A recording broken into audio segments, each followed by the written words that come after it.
My parents knew my wife was sleeping with my brother and helped her hide it. When I confronted them, Mom said, "They're soulmates. Be happy for them." I smiled, handed them an envelope, and left.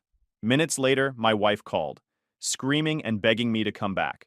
All right, Reddit, get ready for the absolute shit show you're about to hear. But before we get into that, you need to know what I thought my life looked like 10 months ago. I'm Lucian, 32 male, senior logistics coordinator at a mid-sized shipping company making decent money, like 78,000 before taxes. Solid career, steady paycheck, respect from colleagues who don't mind that I sometimes smell like coffee and stress sweat. Been married to Victoria for 7 years. She's 29, works in pharmaceutical sales, and when we met at some crappy happy hour downtown, she had this confidence that made her stand out from the usual crowd. We weren't some Instagram couple, but I thought we had our stuff together. She was building her career, I was building mine, and we were both grinding towards something bigger. I'd been busting my ass for years, working overtime and side gigs on weekends, slowly building up our savings to buy a house in the suburbs with a decent yard and maybe space for kids someday. Every extra dollar went into that fund. I'm talking about skipping guys' night, packing sad desk lunches while my coworkers grabbed takeout, driving my beat-up car while she got the newer Honda CR-V, all for this plan we supposedly shared. Then, there's my younger brother Pierce, 27, family golden boy, the smooth talker, the charming screw-up who just needed to find his path, man. The guy was always bouncing between wannabe DJ, aspiring personal trainer, crypto day trader, amateur photographer. You name the hustle, he tried it for 3 months before getting bored and moving on. And here's where I was the biggest sucker in this whole story. Despite everything, despite him borrowing money he never paid back and flaking on every commitment, I had his back. When he needed help, I was there. Got him warehouse gigs through my network when his credit was too shot to get approved for anything better than a bus pass. Co-signed for his car. When he was short on rent, which was basically every month, I'd cover it without making it weird. That's what family does, right? Dad's a retired mechanic. Mom worked at the post office until she took early retirement last year. They raised us with this whole family first, blood runs thicker than water nonsense. Victoria and Pierce had always been tight. Too tight, looking back. They'd text constantly, like more than she texted me some days. She'd laugh at his jokes like he was Dave Chappelle instead of a 27-year-old man-child who still thought that's what she said was peak comedy. He always found reasons to swing by when I was at work or traveling, always with some nonsense excuse. But I figured that was just family dynamics. She was my wife, he was my brother. Why the hell would I think anything else? Right, there was everything else actually. The first real crack showed up about 9 months ago. Victoria started getting different, not dramatic, just off in a way I couldn't put my finger on. She'd flip her phone face down when I walked into a room. Started dressing up for girls' nights that seemed to happen every other week. When I'd ask about her day, her answers got shorter and more vague. The suspicion started small, the kind of thing you tell yourself you're paranoid about because the alternative is too messed up to consider. Pierce started showing up more often, always with some excuse that sounded reasonable until you really thought about it. Needed tools for what project? Wanted to use our internet for what exactly? Had to drop off what thing that couldn't wait until the weekend? The timing was weird too. He'd show up 20 minutes after I'd leave for the airport on business trips. But the phone calls were what really started eating at me.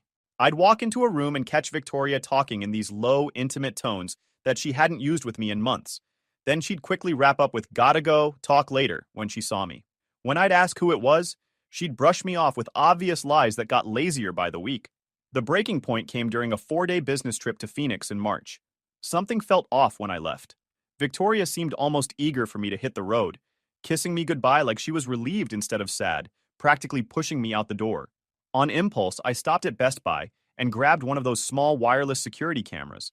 Told myself I was just being paranoid, that I needed peace of mind about home security while I was gone, that it was probably nothing. I set it up in the living room, tucked behind some books on the shelf with a decent view of the kitchen and front door. Connected it to an app on my phone. Thought I'd probably never even check the damn thing.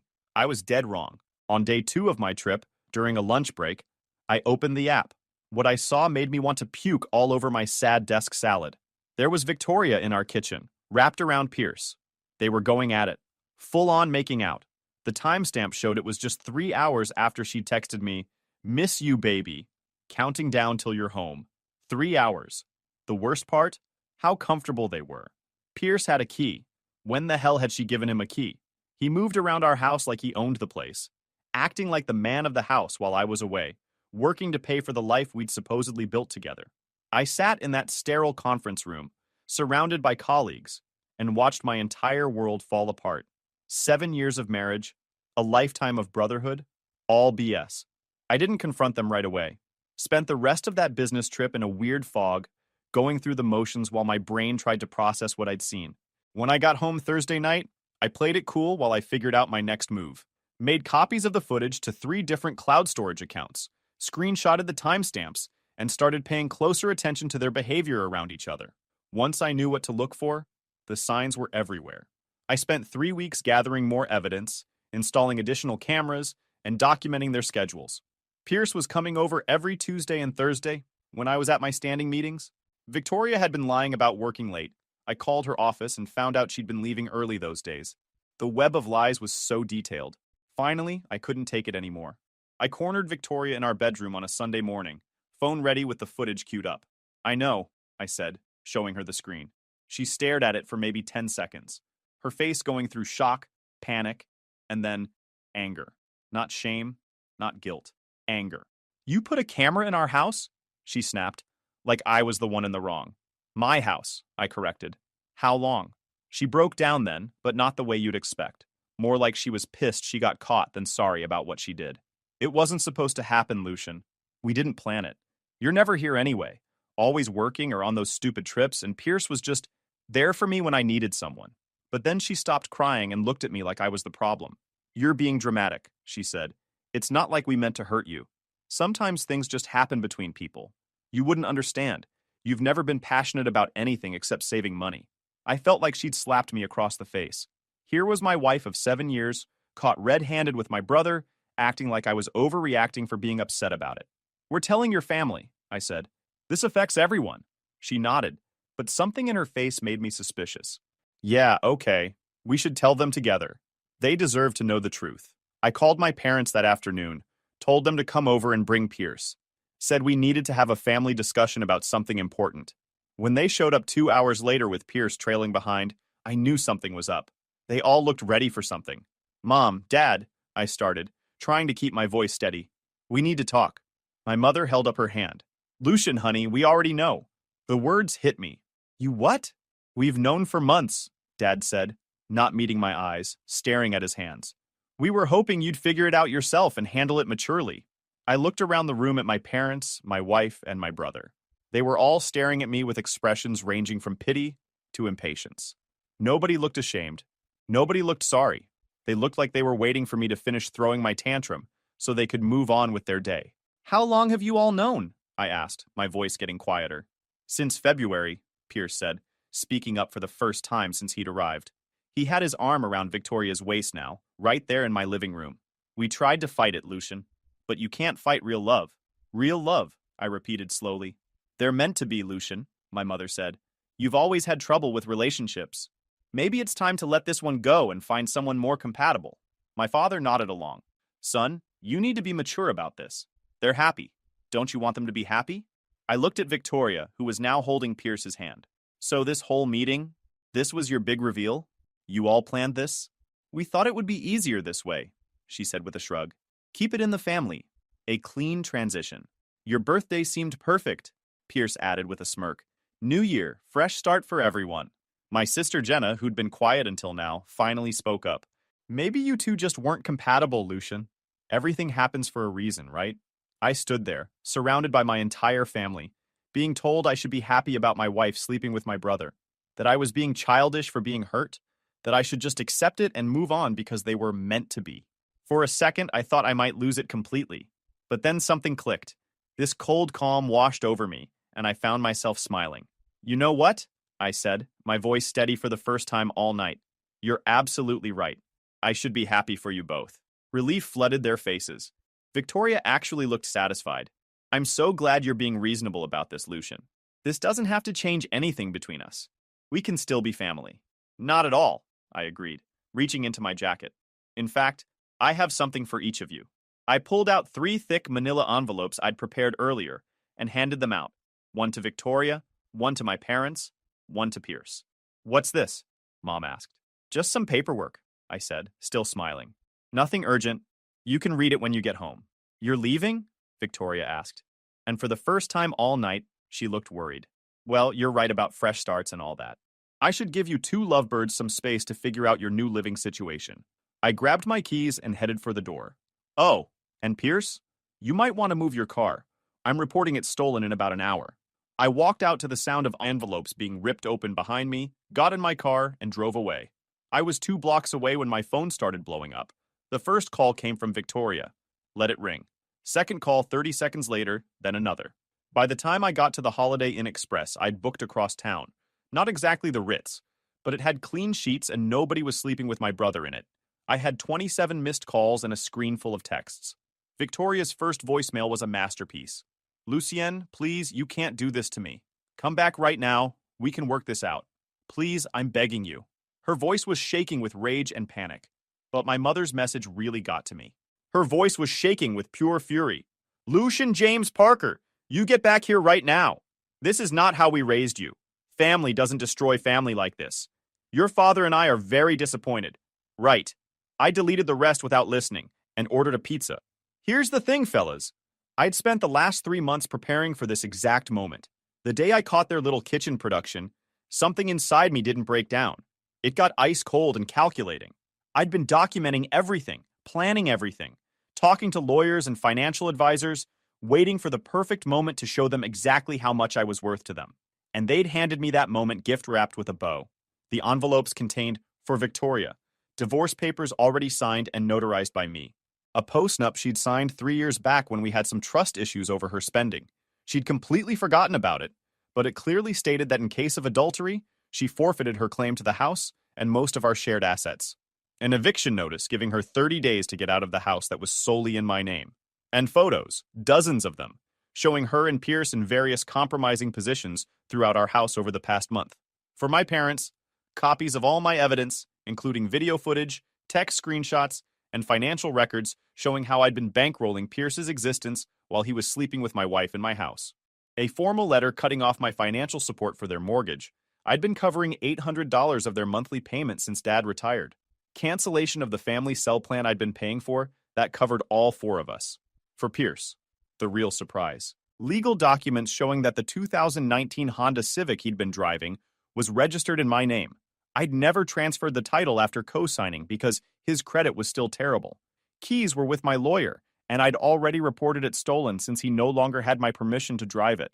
A formal demand for repayment of all loans I'd given him over the years, itemized with dates and interest, totaling just over $23,400, and a notice that I'd provided his probation officer with evidence of his recent activities, apparently sleeping with his brother's wife while living in said brother's house, violated several conditions of his probation from a fight I'd helped him beat 2 years back. But the real genius was what I'd done in the months leading up to this. I'd quietly separated our finances, moving my direct deposits to a new account and leaving just enough in the joint checking to cover mortgage and utilities so Victoria wouldn't notice. I'd transferred the house deed into a trust that Victoria couldn't touch legally. I'd documented every penny Pierce owed me going back 5 years and every time my parents had asked for money while knowing about the affair. Most importantly, I'd been recording everything since I got suspicious. The security system I'd installed wasn't just that one camera. There were audio pickups throughout the house now. Every time Victoria brought Pierce over, every conversation they'd had about me, every cruel joke at my expense, every plan they made for their future. I had it all saved. Around 1 a.m., barely 4 hours after I'd walked out, hotel security called my room.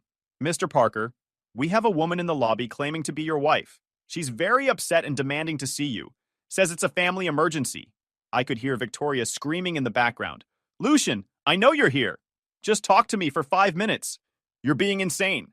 Tell her I'm not available, I told security. If she won't go, call the cops. The next morning brought a flood of messages that painted a picture of total chaos. Victoria had apparently gone back to my parents' house around 2 a.m., alternating between hysterical crying and screaming about how I was ruining everyone's lives over nothing. Pierce had tried to calm her down by saying they could get through this together, which backfired when Victoria turned on him. This is your fault, she'd screamed, according to a voice message Jenna left me. If you hadn't pushed to tell him, we could have figured something else out. Now he's trying to destroy all of us. Pierce had stormed out, leaving Victoria sobbing on my parents' couch, while they tried to figure out how to handle the legal and financial crisis I'd just dropped on their heads. My mother left me 15 voicemails that night. By number 10, she was crying. By number 13, she was threatening to call my boss. By 15, she was begging me to come home so we could work this out as a family. But the real drama was just getting started. When I discovered the affair, I didn't just gather evidence. I'd spent weeks talking to lawyers, financial advisors, and a private investigator named Rita, who specialized in infidelity cases. She'd been worth every penny of the $5,000 I'd paid for her services. Most people think affairs are just about the sex, she told me during our first meeting in her cluttered office that smelled like stale coffee and cigarettes. But there's usually a whole web of lies around them. Financial, social, professional. Affairs don't happen in a vacuum, Lucian. They're usually part of a bigger pattern of deception. She was dead right. Through Rita's investigation, I learned that Victoria and Pierce hadn't just been having an affair. They'd been planning an entire future together. They had a joint savings account I'd never known about. Funded by money Victoria had been slowly skimming from our shared account for 6 months. We're talking $400 to $500 at a time, always with explanations that sounded reasonable. Emergency car repair, medical bills, helping my sister with rent, all lies. They'd been apartment hunting together in the nicer part of town. They'd been talking about when to file for divorce, how to break it to me gently, and even discussing what story to tell our mutual friends to make me look like the bad guy. Most damning of all, they'd been talking to a lawyer about their options. Not a divorce lawyer, a real estate lawyer. They'd been exploring whether they could claim common law marriage rights to our house if they could prove they'd been living together long enough while I was traveling for work. The consultation notes Rita obtained through her connections showed they'd been planning to gaslight me into thinking I was paranoid and controlling while they established legal residency in my own house. Then they'd claim I was emotionally abusive and try to get a restraining order that would force me out of my own home. That's when I realized this wasn't just betrayal. It was a calculated heist designed to steal my life from the inside out. But 4 weeks after the confrontation, my college roommate Tommy called with something that made my blood freeze. "Lucian, I need to ask you something straight up," he said, and I could hear the concern in his voice. "Are you losing your mind? Like, mentally?" "What the hell are you talking about, Tommy? Your brother Pierce hit me up last week through Facebook. Said you'd been having some kind of breakdown, and your family was worried about you." My hands clenched into fists. "He what?" Over the next few days, I discovered that Pierce and my parents had been calling my friends, co-workers, and acquaintances, painting me as mentally unstable and asking them to document any concerning behavior they'd witnessed. They were building a case to have me committed. My work buddy Carlos called. "Lucien, I got this weird call from some guy claiming to be your brother. Was asking about your work performance, whether you'd seemed stressed or aggressive lately. Wanted to know if you'd ever talked about hurting anyone. My gym partner, Mike. Some lady saying she was your mom called the gym asking if you'd been acting violent during workouts. The most chilling call came from my former therapist, Dr. Morell, who I'd seen briefly 3 years back during a rough patch at work. Lucian, I got a very disturbing call from your mother. She was asking about our sessions and whether I'd noted any signs of potential violence or mental instability. Dr. Morell, I haven't talked to my mother about therapy in years. What exactly did she say? She claimed you were having paranoid delusions about your wife cheating and that the family was worried you might hurt yourself or someone else. She wanted to know if I thought you needed an involuntary psychiatric hold and asked if I'd be willing to testify about your mental state. That conversation led me to make a discovery that shook me to my core. I called Dr. Morrison, the psychiatrist my mother had mentioned in some text messages Rita had recovered from Victoria's cloud backup.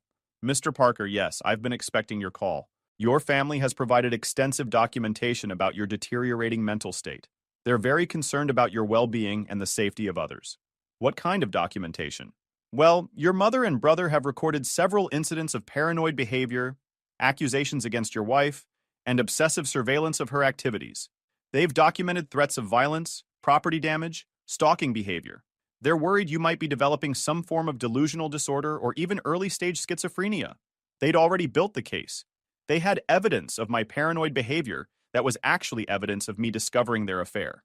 They'd been recording my confrontations with them, editing the recordings to remove context, and using them as proof I was losing my mind. The most chilling part was a message Rita had recovered from my father's phone. "Lucian always trusts family completely. He'll never see this coming until it's too late." They were right. I never would have seen it coming in a million years. The day after I discovered their psychiatric manipulation scheme, my phone rang from a number I recognized. My grandpa Rufus, Dad's old man. Lucian, I owe you an apology, he said without any pleasantries. His voice was gravelly from 60 years of cigarettes and construction work. I had no idea what they were doing to you. Your father called me this morning, begging me not to reach out, practically panicking, and that's when I knew something was seriously messed up. What do you mean? He told me you were overreacting to Victoria and Pierce's friendship, that you were being vindictive and trying to destroy the family over nothing. But the way he said it, Lucian, I've known your father for 55 years, and I've never heard him sound that panicked. What really happened? So I told him everything. When I finished, there was dead silence for almost a full minute. Jesus Christ, he finally whispered. Son, I'm sorry. I always thought there was something off about how they treated you compared to Pierce, but I never imagined.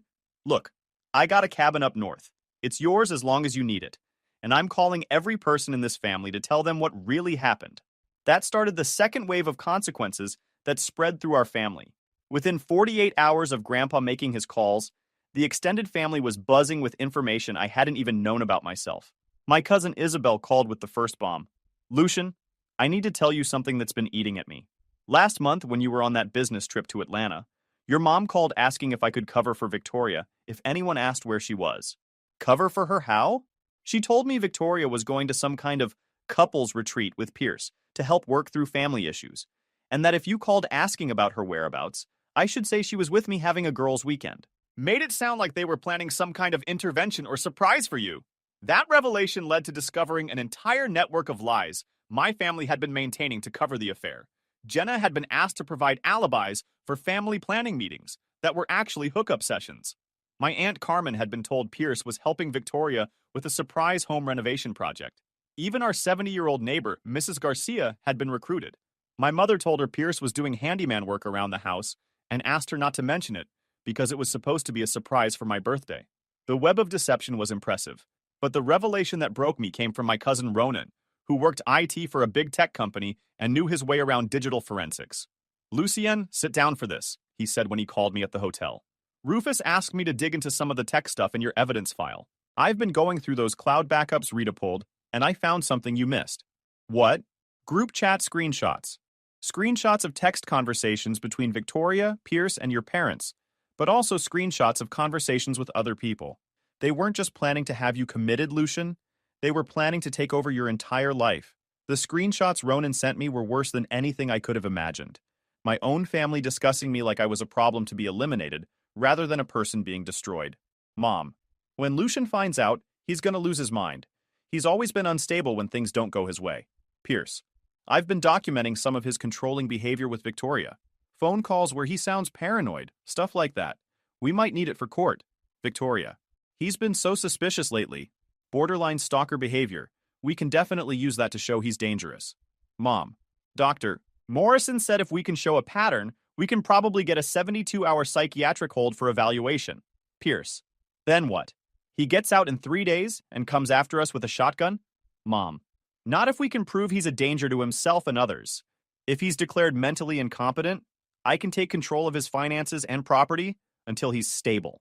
Dad, the house alone is worth $280,000, plus his 401k in savings. Victoria, and I'd still be his wife legally until the divorce goes through, which means I'd have access to everything. Reading those messages felt like knives in my chest. Armed with this new evidence, my lawyer filed additional motions that changed the entire scope of the case. We weren't just seeking divorce and debt repayment anymore. We were documenting a criminal conspiracy that could have resulted in felony charges for everyone involved. Within 48 hours, I'd heard from cousins, aunts, uncles, and family friends who'd been getting panicked calls from my parents trying to control the narrative. But Rufus had been busy too, and the real truth was spreading faster than their BS version could keep up. The annual family reunion scheduled for July was canceled when half the family said they wouldn't show up if my parents were there. Rufus called me that evening with news that changed everything. Lucian, I want you to know something. I've been thinking about this situation, and I need to tell you what I've decided. I'm changing my will. Your father was supposed to inherit the trucking business when I die, but after what he's done to you, I can't leave it to him. I want you to have it instead. I was stunned. Grandpa owned a successful freight company that employed 23 people and pulled in serious revenue, worth real money. Grandpa, I don't know anything about trucking. No, but you understand logistics. The business needs fresh blood anyway. and you're the only person in this family I trust to run it. For the first time since discovering the affair, I felt like I had something to build toward, instead of just something to escape from. Meanwhile, the consequences kept piling up for everyone else. Pierce had been arrested for driving without a valid license after he got suspended for violating probation terms.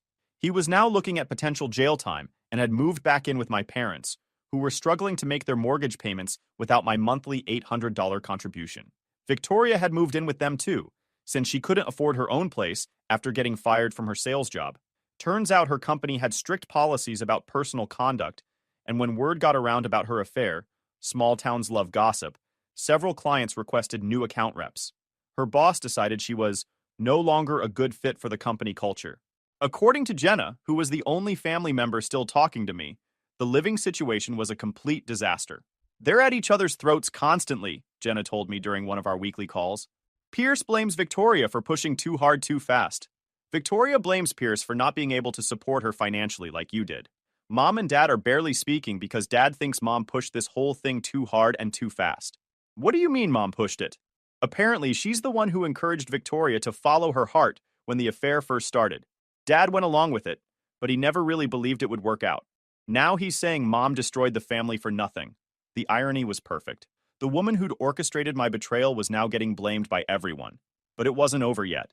My lawyer had been building a case that went way beyond simple divorce proceedings and debt collection. With the evidence I'd gathered, including the psychiatric manipulation scheme, he'd gotten the district attorney interested in potential fraud charges related to the misuse of marital assets and conspiracy to commit false imprisonment. I had to make a choice. Did I want to pursue criminal charges that could send them all to prison, or was the civil case enough to make my point? I could destroy them completely, or I could take what I needed to rebuild and walk away clean. I chose the middle path, mostly. File the civil suits for everything we can get, I told him. I want every penny Pierce owes me, plus damages and interest. I want Victoria to understand that actions have real-world consequences. But I don't want to send anyone to prison unless they force my hand. You sure? With the evidence you have, we could probably get significant jail time for all of them, especially your mother and Pierce. I'm sure. I don't want to become the kind of man who destroys people out of spite. I just want them to understand they can't do what they did and walk away like nothing happened. But there was one more surprise waiting that changed my perspective entirely. 5 days after that conversation, I got a text from an unknown number with a screenshot attached. It was from a mutual friend who'd somehow gotten pulled into the drama through Facebook connections and small-town gossip networks. The screenshot was from a group chat between Victoria, Pierce, and my mother, dated 9 months earlier, before I discovered anything. Mom, I think Lucian is getting suspicious about you two. You need to be more careful or find a way to handle him. Pierce, he's too trusting and too busy with work to figure it out. Guy's clueless about everything that isn't on a spreadsheet. Victoria, I feel guilty sometimes, but honestly, he's so focused on work and that stupid house fund, he barely pays attention to me anymore. Mom, maybe you two are meant to be together. Lucian has always been emotionally distant anyway. Even as a kid, he cared more about his projects and achievements than connecting with people. Mom, Lucian hates confrontation and drama. He'll probably just accept it and move on rather than fight about it. Victoria, God, I hope so. I can't keep pretending to be happy much longer. This whole situation is exhausting. Reading those messages was like getting gut-punched all over again. My own mother had been actively encouraging my wife to cheat with my brother while trying to figure out how to get away with it. That screenshot became the final nail in the coffin. I forwarded it to my lawyer. I sent it to Grandpa, who shared it with the rest of the extended family. And then, in a moment of what was probably petty revenge but felt like justice, I posted it to our family group chat, the one that included all our cousins, aunts, uncles, and family friends. The response was immediate and brutal. Family members started removing my parents and Pierce from the group chat one by one. Relatives who'd been neutral or trying to stay out of it suddenly picked sides. 5 weeks later, the final shoe dropped, but it came from a direction I never expected. It's been 14 months now since that birthday party that changed everything. I'm writing this from my new office in Denver, where Rufus's trucking business has expanded into full-scale logistics and freight management. We just landed a major contract with a national retailer to handle their Western distribution network, and I'm actually excited about work for the first time in years. Samantha and I have been together for 8 months now, and she moved in with me last month. She's met Rufus, who has become the father figure I needed after cutting ties with my parents. I still talk to Jenna occasionally, She's the only member of my biological family I have any contact with, and even that's limited and carefully managed. She tells me my mother has basically had a complete mental breakdown. The woman who'd spent months orchestrating elaborate schemes to manipulate everyone around her apparently couldn't handle the consequences. Pierce served 16 months for multiple theft and fraud charges. According to Jenna, he blames everyone but himself for his situation. He's apparently convinced that he's the real victim in this entire situation. Victoria is struggling as a single mother. She is barely keeping it together financially or emotionally. She's been working retail jobs that barely cover rent and daycare, living in a one-bedroom apartment across town from our old neighborhood. She's been asking Jenna to pass along messages, begging me to consider helping her get back on her feet for old time's sake. I declined, firmly and permanently. Victoria has been telling people around town that I was abusive during our marriage, that I was controlling and paranoid, and that the affair was her way of escaping. She's rewritten history to make herself the victim and me the villain. Doesn't matter anymore. The people who know me know better. 6 weeks ago, my phone rang. Prison call. I almost didn't answer, but curiosity got the better of me. Lucian, it's Pierce. Don't hang up, brother. Just give me 5 minutes. His voice sounded different. You've got 2 minutes, I said. Look, I've had a lot of time to think about what happened, and I realize we all made some serious mistakes. I know you're probably still pissed, but we're family. Family should stick together no matter what. I get out in 4 months, and when I do, I'd like us to try to rebuild our relationship. Mistakes, I repeated slowly. That's what you're calling it. Come on, Lucian. Things got complicated with Victoria, but that's in the past now. We can start over. Put this whole thing behind us. I heard you're doing really well with Rufus's business. There it was. The real reason for the call. He'd been keeping tabs on me and my success. Actually, Pierce, speaking of Rufus, I let the silence stretch for a few seconds. He told me something interesting last week. Apparently, you called him about 7 months ago. Tried to convince him that I was lying about what happened between you and Victoria. Told him I was mentally unstable and that the family was worried about me becoming violent. The silence on the other end was deafening. Here's the thing, though, I continued, keeping my voice completely flat and emotionless. Rufus recorded that call. Every word. And you know what happened after he played it for me? He didn't just give me the business in his will. He signed the entire company over to me immediately. All of it. The trucks, the contracts, the property, the bank accounts. Lucian, I'm not finished talking. Your little phone call to Rufus? It wasn't just recorded. Rufus sent a copy to my lawyer and to the district attorney's office. Turns out trying to defame someone to interfere with their business relationships while you're incarcerated adds some interesting charges to your record. Your parole hearing got pushed back by at least 6 months. The phone went completely quiet except for the sound of his breathing getting faster and more panicked. So, I want to thank you, little brother. Every time you try to mess with me, my life gets better. Every time you think you're playing chess, you're actually handing me more pieces. Please, keep trying. I'm curious to see how much higher you can push my net worth. You can't keep doing this to me, he finally whispered. You're doing it to yourself. You just called from prison to ask for forgiveness, while simultaneously trying to poison my business relationships with lies. That's who you are. That's who you've always been.